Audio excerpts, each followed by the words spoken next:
वाचा ना। नमस्कार, मी आज आहे ना पुण्यामध्ये आलोय। पुण्याला मालदगा रोड आहे। जसं की मी तुम्हाला हे दाखवलं झोपडी, त्या झोपडीमध्ये हे राहतात आणि मी आहे ना बघितलं की ही मुलगी आणि यांची आई आहे, हे डोक्यावरून पाणी घेऊन येत होते।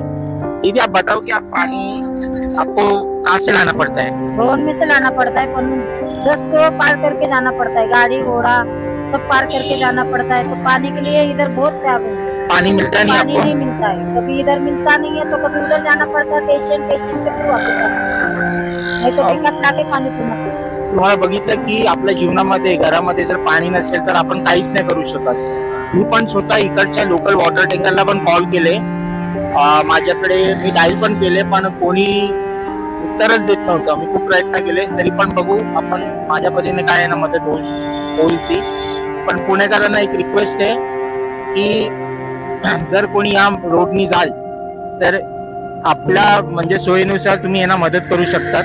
मालदगा रोड आहे पुणा स्टेशनच्या बाजूला आणि ससून हॉस्पिटलच्या मागे।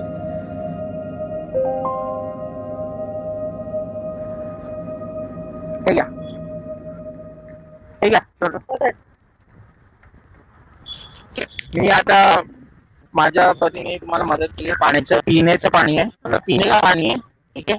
1-2 दिन आपको चाहेगा, अगर मेरे से और कुछ होता है मैं ट्राई करता हूँ, ठीक है।